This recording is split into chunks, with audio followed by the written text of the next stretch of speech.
I think he's waking up. Josh? Josh? Josh, can you hear me? Oh, what's happening? Oh, he's awake. He's finally awake. Josh, it's so good to see you conscious again. What happened? The last thing I remember... what is the last thing I remember? No, I forget. Okay, Josh, it's going to come as a bit of a surprise, but you've been in a coma. You were doing your legendary impression of Alex Jones. Gay frogs, buy my dietary supplements. That's the one. And the veins on your forehead, they were throbbing, and, well, you kind of passed out, or at least we thought you passed out. You actually burst an aortic valve and had to be put into a medically induced coma. So how long was I out for? Oh, about 8 months. 8 months? Well, maybe 9. It's October. Surprise! October? What about my job? My wife? Your civil union partner. My kids? Oh, don't worry about them. I've taken care of them. I've really taken care of them. That sounds a little sinister. Oh, it is. But more importantly, things have happened. Scotland declared independence. Did you know they were secretly developing nuclear weapons? Anyway, Bristol doesn't exist anymore. President Trump got impeached twice and also got acquitted again. So he then dissolved the Senate and declared himself Daft Trump. That sounds bad. Actually, it worked out for the best. Daft Punk sued him for trademark violation, which they won in the EU. The discovery process, however, ruined Trump, and he decided to quit. Anyway, long story short, he took the US government down with him, and the Queen of England is once again the monarch of the Americas. Which is good for the royal family, I guess, especially since London launched itself into geostationary orbit above Brussels, avoiding Micah Johnson and the thing that was once Dominic Cummings. Okay, that's a lot to take in. Hey, hang on, if it's October, what happened in our election in September? Please tell me Simon Bridges isn't PM. Oh no, Simon Bridges is not the PM of New Zealand. That's a relief. So is it 3 more years of Jacinda? I'd rather not talk about that. Frankly, if I told you the full story of what happened, you'd probably go back into your coma. Was the result that bad? Well, let's just say they moved the nation's capital to Epsom. Ah. No, he's not going to be happy to find out who God is. Well, who God is now.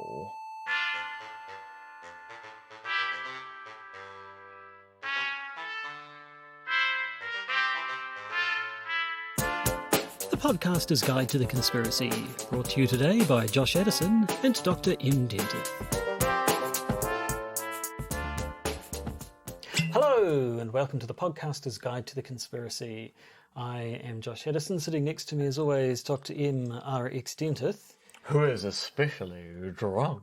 I think you might be putting that on slightly, but not much. You've been at the source again, haven't you? Just a little. I blame our good friend Nick. Yes. He's been taking me out to your the boutique bars beer tastings and the tasting platters and the getting drunk. And frankly, Nick, it's entirely your fault. No, I would believe that. Unfortunately, we did the opening sketch in only 2 takes, as opposed to last time's 13 or something like that. 14,000. So you're obviously fairly compos mentis, or whatever the expression is, but we won't let that stop us from having a dashed good time. Surprise! Hey! Yes. We're talking about surprises of the October variety. In February, which February. is what is the most surprising time to have your October surprise. Exactly, I can't think of anything more surprising. No one is going to suspect an October surprise in February. Also, April sun in Cuba. Hey. Yes, that's the brand of rapscallion drunkenness we've come to expect.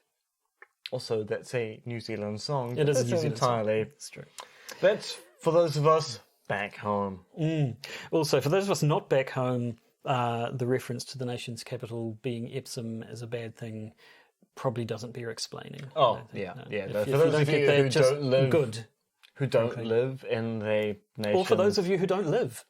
It's true. For those of you who don't live, Ipsum being the capital of the country, not a worry. For those of you who do live, but those who live within our nation's boundaries, that's a big worry indeed. For those of you who don't live inside of our nation's boundaries, you have no idea where Ipsum is. No. And thus you don't care. And that is why Rightfully you so. are bad, bad people who deserve to be killed. Is that right, Joshua?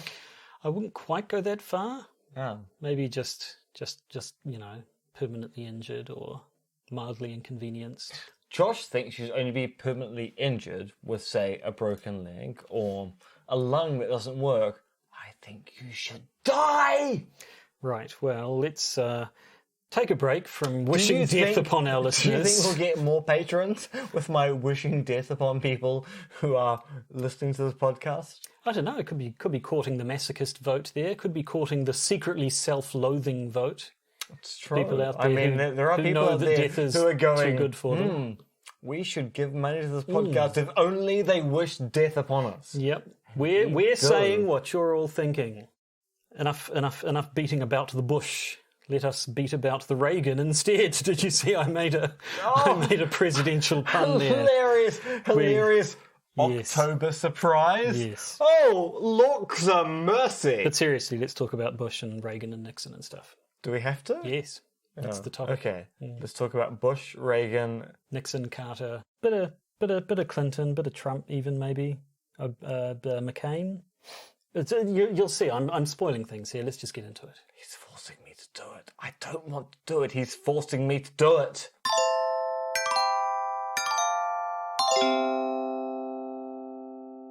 So, Josh, it's February. Surprise me. I'm going to surprise you by saying we're talking about October. And not just any October, October 1980. Is it the April sun in October? Where, hey? No, also October 1972 and a few other Octobers in between. All right. Talk to me first about October surprises, because they're a bit of a bon mot in American political discussion. They're almost a bit of a cliche now, yeah. So, I mean, this is something we've talked about before. The October surprise, if you're not aware, American elections always take place on the first Tuesday after the first Monday in November, if I recall. In November, anyway, and which means that it's sort of become a bit of a thing that some surprising event will come up in October just in time to sort of grab all the headlines, shake up the voter base, and maybe help sway the election one way or another. So the phrase October surprise was first used in connection with the 1972 presidential election, which was McGovern versus Nixon. And so I'm sure we've mentioned this before, but in the lead up to the 72 election, Henry Kissinger basically announced that peace in Vietnam was imminent, which is what the people had been. My astoundingly good Nixon impression. I thought he was. Peace in my time. Or is that my Churchill impression? Peace in my time. It's also your DeForest Kelley impression, I think. God damn it. I'm a DeForest Kelley impersonator, not a Nixon impersonator or a Churchill impersonator. Could do a Christopher Lloyd in Back to the Future as well, I think, if you really put your mind Marty, we got to get back to the future. Yep. So basically Kissinger, right close to the election, came up with this announcement that, hooray, peace is imminent, which was great for Nixon. Marty, we've got to check what your children are doing. And the government went Nixon's way. So I actually forgot to write down who first used the phrase October surprise, but it became fairly ubiquitous. That might have actually been Christopher. Could have been DeForest Kelley in an episode of Star Trek. God damn it, for Kirk! Some reason, this is an October surprise, not a Ferengi insertion of a penis into my rectum. Pretty sure they didn't have Ferengi in the original series, Ian. This is a continuity nightmare. You're a continuity nightmare, so is your mother. That's true. So this sort of became the thing. I assume 1972 wasn't the first time there'd been a shocking thing to shake up the election just beforehand, but it was the first time kind of makes sense, because if you had your elections at the same time every year, then it's going to turn out that if there's going to be the big, shocking revelation, which is meant to make the public be on your side, what's be going to timely. happen then? An October surprise. But yeah, so at any rate, the 72 one was where the actual phrase October surprise popped up, and then it kept popping up every major election after that. So in the lead up to the Clinton-Bush election, there was a release of information about the Iran-Contra affair and how much Bush had known about that beforehand. In the lead up to the Bush Jr. Al Gore election, there was revelations about George Bush's youthful drink driving convictions. Didn't do anything to save the election, though, Didn't do anything. Well, and he apparently got in front of it straight. Like the instant the thing came out, he immediately had a press conference and said, "Yep, no, it's true. I was a bad little boy." In those exact words, I assume. Bad little boy. Bad little boy. And I once was with Tiny Blair, and I killed some people, but with Tony Blair, it's all fine. His mother did kill someone, didn't she? Yes. Killed someone with a car. It's actually quite disturbing. It actually American politics is really, really disturbing the more you look into it. Then, so moving towards the McCain-Obama election, there was in October of that year, there was the announcement that Obama's half-aunt was an illegal immigrant, which was perhaps a bit of a stretch, didn't seem to do much there. And then, of course, we had in the most recent election, the start of October is when the whole Access Hollywood tape painting Trump in a bad light came out. Right near the end of October, there was, of course, the announcement from James Comey that said basically nothing more than, hey, remember Hillary Clinton and her emails? Didn't actually have anything of substance. What as I about recall. Trump grabbing those women by the pussy? Well, yes, that was the Access Hollywood thing I was alluding to. Now, of course, as you can see already, sometimes the October surprise worked and sometimes it didn't. It worked well.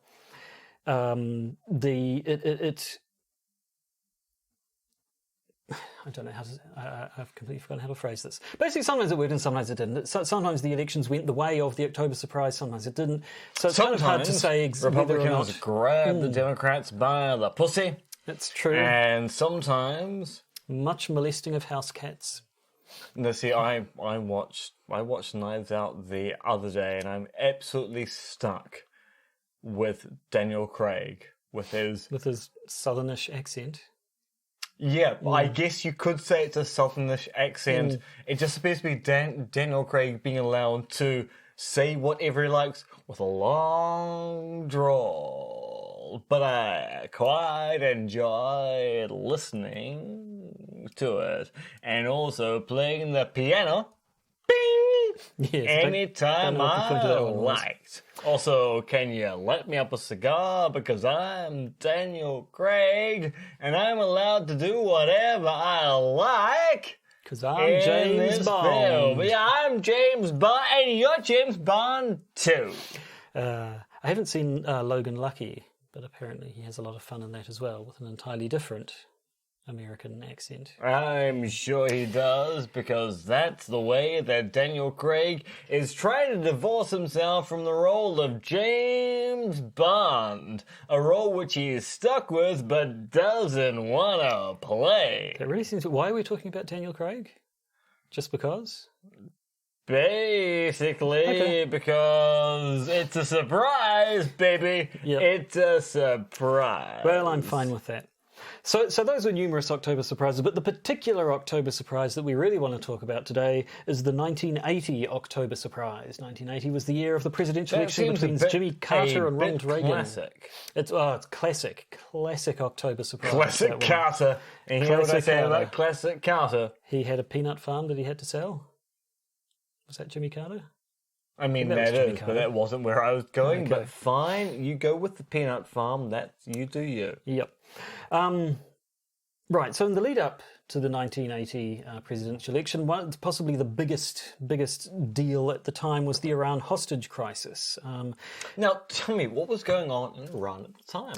Well, all sorts, but in particular, all the way back in November of 1979, the US Embassy in Tehran was seized. A bunch of people, military and civilian individuals were held hostage, basically. They moved to the ambassador's residence, 52 American diplomats and citizens, where they stayed for 444 days in the end. That's more than a year. That's a long time. So this is something that had been dragging out for a long, long time. If you've seen the movie Argo, Ben Affleck's thing. About a science fiction movie they were trying to make in Iran and failed from memory. Something like that, yes. That's what Argo is about. Did that win him like a best screenplay or something? Or did he get he got screenplay for Good Will Hunting? Didn't Argo win God damn! stuff? I actually think he even may have won best director for Argo, which Strange times we live in. yeah. So the Batfleck, he was not even the Batfleck anymore. I reckon Robert Pattinson can do Batman. I'm I cautiously actually optimistic. agree. I actually think he he'd can. actually be really, really good. Because, let's face it, both the lead actors from the Twilight films have turned out to be really, really good. In the same respect that actually, truth be told, Daniel Radcliffe from Harry Potter has also turned out to be really, yep. really good. Good post-Potter The moral of career. the story is, if you're a child actor who's been cast in a young adult or child film by Warner Branch Brothers at out. any particular point in the past, you're going to do good. You're going to do really, really Probably. good. And you don't need the support of this podcast, who's listened to by, at most, 800 people. So, anyway, Argo, Iran hostage crisis, that's what was going on. This was, Jimmy Carter was the incumbent president, and so for the last year he'd been doing his darndest to get the American citizens back, and the fact that he had failed to do so was a bit of a black mark on his presidency. Which was occurring at the same time of a presidential election. Yes, so October 1980, the presidential election is looming. Carter is being challenged by Republican Ronald Reagan. Now, he was in the pictures, wasn't he? He was a movie-type actor. He was also a unionist back in the day, wasn't he? I have no idea, but those Hollywood types generally are, aren't Oh they? no, he was a prominent unionist with the Screen Actors Guild. Probably sounds about right, but then I assume once he became a Republican, not so fond of the unions? Yeah, a little bit like, I'm about to say Orson Welles, but I don't actually mean Orson Welles. I mean the other guy who was in the Mouth of Madness. Sam Neill? No, Charlton Heston, Right. who used to be a quite explicit liberal, and then turned out to be now not so liberal He was the after head all. of the NRA. And he's dead, you know. He's dead. That's where that gets you, It's true. being alive. I mean, there's a whole bunch of other people who were in the NRA who were dead as well, but I'm not going to say anything about them. No, Simply that's just one deserve to be conspiracy dead. at a time, thank you. So, as it turned out, the hostages were not released before the election, which But afterwards, remained a bad look for Carter. Reagan won the very election, bad. and the hostages were released quite soon after, suspiciously soon after. to the point where people went, this is a little bit too suspicious, in that Carter was negotiating their release, and For they a weren't year. released before he was deposed. And yet Reagan gets elected, and the hostages are released within hours, basically. Well, not within hours of the election result, but he did. He was inaugurated on January the 20th. Apparently, January the 19th, a deal was signed, and so literally 20 minutes after his inauguration, he was on the air announcing the return of these hostages. So less than an hour, truth be told. Yes, if we're talking about official At which point inauguration. you went, that's a little bit weird. In that, surely if the American administration has been doing this much work, Carter would have got the Credit? that Thing. word term, Yes. and he didn't, and that's just a little bit weird. That's a little bit weird. So the official theory, of course, in this case, is that it's just how things came out. Yes, it worked out very nicely for Reagan, but that was just the way that particular cookie happened to It's crumble. an argument that when actually Diplomacy works in a particular way. It's unfortunate that Reagan got the benefit of American diplomacy long term. At the same time, that was They how had been the working cookie, on it for a year. The cookie was going to crumble that way anyway. If Carter had won the election, he would have got the credit. So Reagan got the credit. But, that's how these things work. But so the actual the conspiracy theory, though, is that the hostages could have been released earlier, but the elements of the Reagan campaign worked with Iran to ensure that they would keep the hostages until after the election. So in effect, it wasn't actually an October surprise, it was that they wanted to stop the possibility of an October surprise that would have benefited Carter. Now, this was a position put forward by people like Christopher Hitchens and Lyndon Good LaRouche. old Lyndon LaRouche. Yes, I believe the last time we were talking about these October surprises was when we devoted an entire episode to Lyndon LaRouche, because it was his people, the first people, I believe, to actually come up, to actually sort of present this conspiracy theory were... Where are we? I had it written down and now it's gone. Have you changed the notes when I wasn't looking? Nope, I have not changed the notes. It's entirely your fault. You have no idea what's going on. So yeah, the whole point is... and then that's moved. Oh, there we go. Robert Dreyfuss, December 2, 1980 issue of Executive Intelligence Review, which is a periodical published... Executive Intelligence Review, Lyndon LaRouche special. Yep, published by the followers of Lyndon LaRouche. So they were the first ones to actually come up. There was another thing, another scandal coming around at the same time, which was DebateGate, which I'm not a fan of the whole sticking gate on the end. Now, was it DebateGate or was it DebateGate? No, I'm afraid it was just DebateGate. Well, which has the benefit of rhyming. But, I sit here being very disappointed. DebateGate was the fact that apparently... During the presidential debates leading up to the election, it seemed that Reagan's team somehow managed to get President Carter's briefing papers before the debate so that they were able to sort of counter his points more effectively. These briefing papers were supposedly top secret and people outside of Carter's circle shouldn't have been able to get their hands on him. So there was an investigation into that, and so that was DebateGate. Apparently, during those investigations, they turned up documents from Reagan's campaign team that basically showed they were very much aware that if these hostages were released before the election, that's going to be a very good look for Carter. We really hope that doesn't happen, but that was as far as it was. There was no evidence there that they'd actually done anything to physically try and make this happen. But then along came LaRouche and his fellows who said, that it's too much of a coincidence. Some sort of a deal must have been done. They must have said representative must have said to Iran, look, if our guy Reagan gets in, he's going to give you guys a good deal on something. So how about you hold off releasing those hostages, which will make it more likely that our mate Reagan will get in and then give you this good deal we're after. That was the suggestion. Now, people didn't really pay a lot of attention. Did people pay a lot of attention to LaRouche and his folks? He was a bit fringe. LaRoucheites did, but the rest of the population obviously. did not. No. Although people like Hitchens. So the thing was, it wasn't just LaRouche who put forth the notion that there was something suspicious about what went on here. People like beloved Christopher Hitchens also went, yeah, there's something a bit suspicious about what went on here. I think, Christopher Hitchens, that maybe the Reagan campaign did something untoward to get these particular results. Yeah, so there was a lot of supposition. It was a lot of sort of raising of eyebrows and just looking at the timing of it all. Because the timing was quite convenient for the opposition. But like we say, it wasn't really...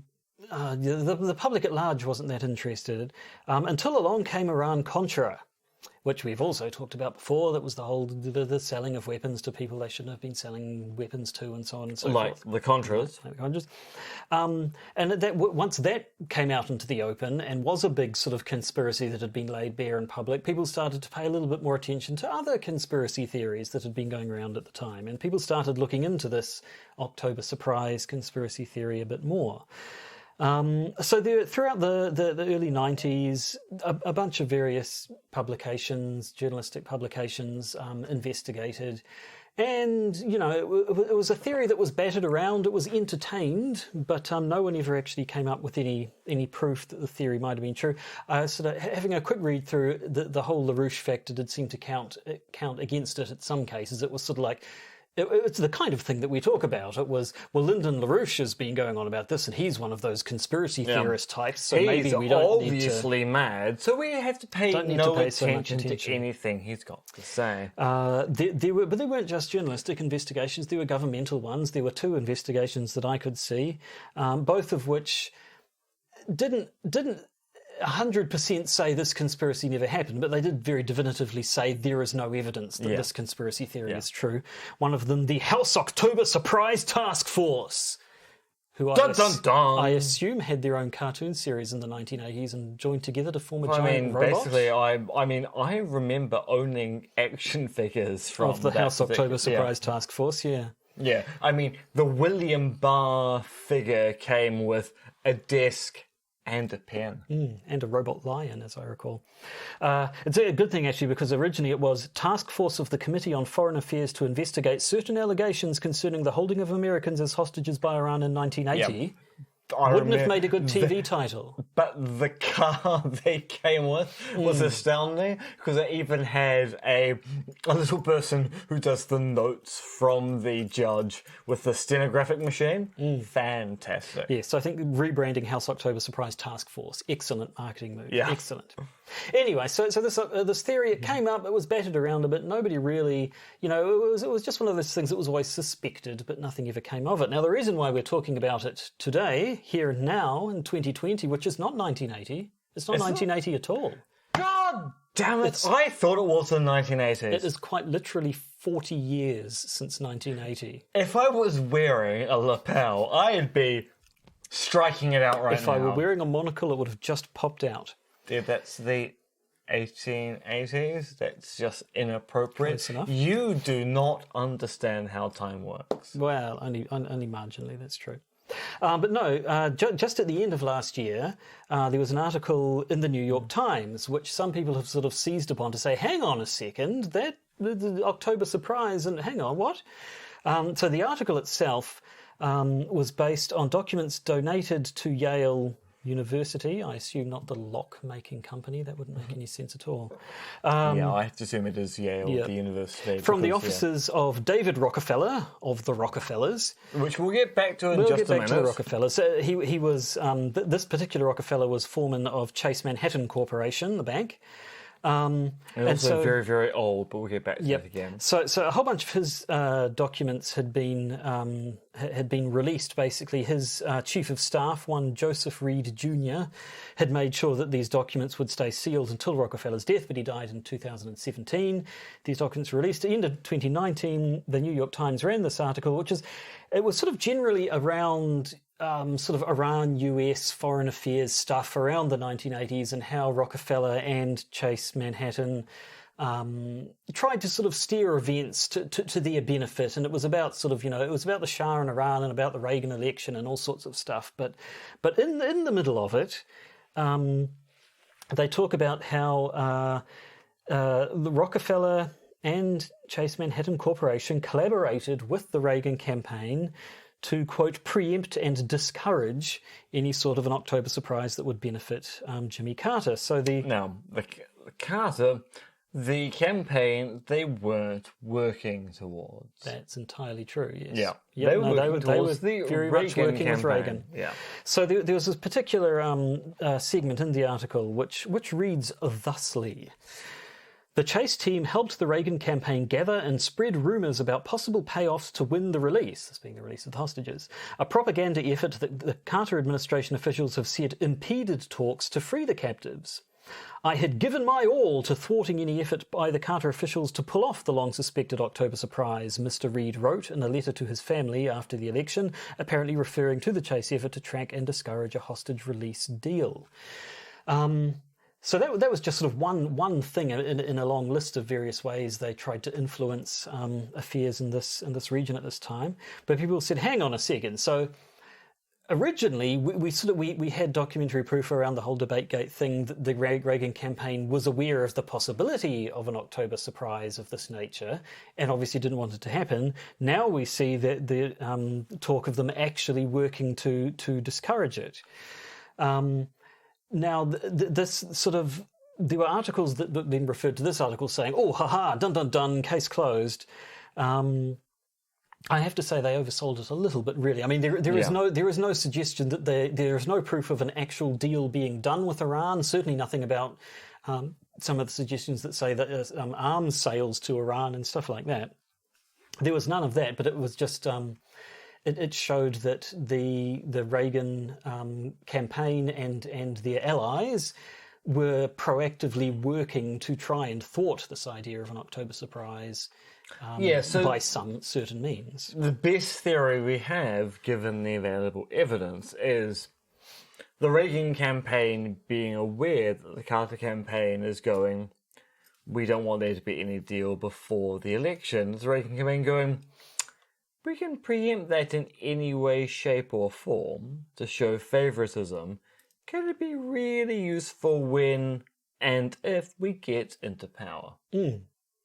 So it's not quite the LaRouche theory. I mean, it's not as strong as the original claims that the Reagan campaign had dirty dealings, specifically made a deal with Iran to delay the release of the hostages. This sort of says, well, they certainly wanted to delay the release of the hostages, but and they did what they could to try and get in the way of this. I mean, again, a Carter administration officials said it did impede talks to free the captives, but to actually say that they sold out America to get Reagan the campaign, to get Reagan the presidency, might be a little bit strong still. Well, yes, which is where it comes down to the big claim of conspiracy here, because if you believe people like, say, Christopher Hitchens, who is a big proponent of the October surprise theory, Lyndon LaRouche, who's also a big proponent of the Lyndon surprise theory, Lyndon surprise. theory, That's the best kind of surprise. and Robert Perry, who is also a big proponent of the Lyndon LaRouche October surprise theory. Variety special. I would watch that. These people are all dead, then you end up going, were they right? Were they actually right? Or were they right, but only in the most interesting of ways? I mean, it's a little bit one of those... also, surprise! What are the exceptions to the justified true belief things? Someone? Well, I mean, luck plays a big role in the justified true belief calculus. But who's the guy? Gettier? Yep, Gettier, that's the guy. He's the one who did the big thing. The waking up. I won't get into the philosophical technicalities right now, but the idea that Josh holds in his pocket a watch which may or may not resemble the timepiece you have in your pocket, let alone he also holds 2 coins in his pocket, which may or may not resemble the coin tossed by the person who's deciding who gets to live or die in the business that Josh belongs to. There's also a trolley at some point, I think, running people over. I can't remember. No, that's Judith Butler. Fine. The point is that there's a phenomenon in epistemology of the idea of people, they sort of believe something, they have a reason to believe something, it turns out that thing's true, and yet the connection is in some way a little bit spurious. So it seems like, I don't know if there's a real example of that or not, but this does seem to be a case where they had reason to suspect this thing was true. Maybe it turns out they're partially, at least partially, maybe even mostly right. But they didn't actually have any evidence. They were basically just working off the fact that there was the suspicious timing. And was LaRouche was he the sort of a commie lefty at the time who would have been naturally opposed to the Republicans? So the thing is, LaRouche he's kind of everywhere he's a bit, politically. Yeah, that's the It's a impression little bit hard to work out know. whose side he's on, because LaRouche is on everybody's side and nobody's side. Yes.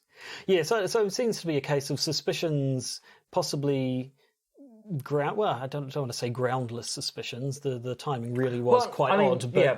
suspicions without any real firm So there's backing. an interesting question here. So both LaRouche and Hitchens are both suspicious of the standard story of the October surprise, and both of them point out that there is something untoward about the amount of information known by the Reagan campaign compared to the Carter campaign, which suggests that one of the campaigns, the Reagan campaign, is doing something untoward to make the other campaign look bad. Now, the question is, were they paranoid? So were they simply going, there's something wrong here, I don't know what it is, but it's paranoia? Or did they have actual evidence? And the bigger question then becomes, did they have access to a good amount of decent evidence? Or were they simply acting in a paranoid fashion because people they didn't like were in control at the time? Because if you end up going, they heard something, but they misinterpreted it, then they misinterpreted the evidence and they kind of overstated what the evidence was. If they simply went, yeah, I simply don't believe X could do Y, then you might go, well, I mean, it's true, X couldn't do Y. Your reasons for doing that are pretty bad, so we'll disregard that. Yes, so there you go. The October surprise conspiracy theory. Possibly there was more to it than the official theory. Possibly there was less to it than the more prominent conspiracy theories. So But it turns out that actually it seems that maybe the Reagan administration did slightly more to undermine the Carter administration than we have been led to originally believe. thought. Yes, exactly. So there you go. Interesting bit of electoral history for you there. So I don't know about you. I'm starting to sweat. I think it's time to stop recording and turn off some of these lights. But having done that, we can then go and record this week's bonus episode. See, I'm so for drunk, our I'm not patronly sweating at all. patrons. Ah, is that how it works? Yeah, basically. I didn't know that.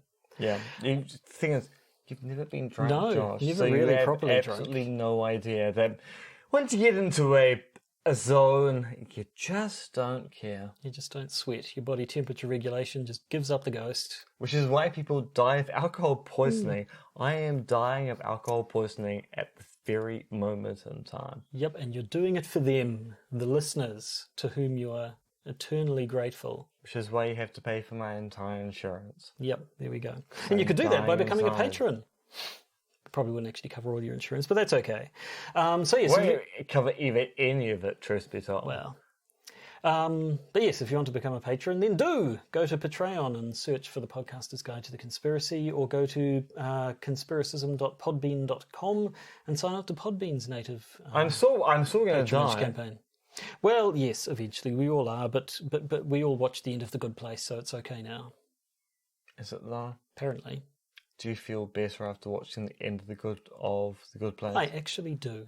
So do I actually. I really It was like really the good. ending of that show. Yeah. Anyway, But I'm still going to die. And well, it's yes. all your fault. and speaking of endings, this is the end of this episode. And it has been prepared for. Yes. Because we're going to push the button and stop it. And then that's what we do every week. Is it? Yeah. Do you want to do that now? Shazbutt. Yep. Goodbye.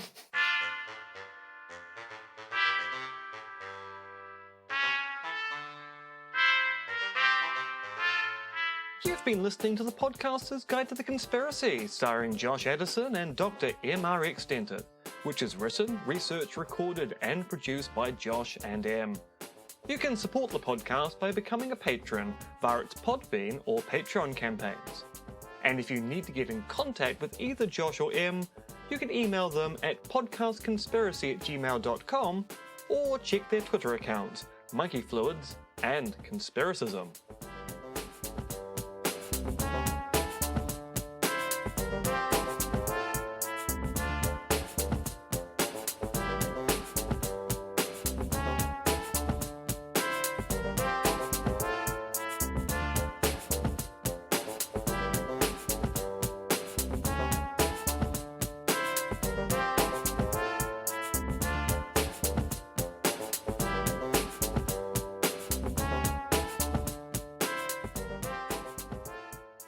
And remember, remember, oh December, what a night.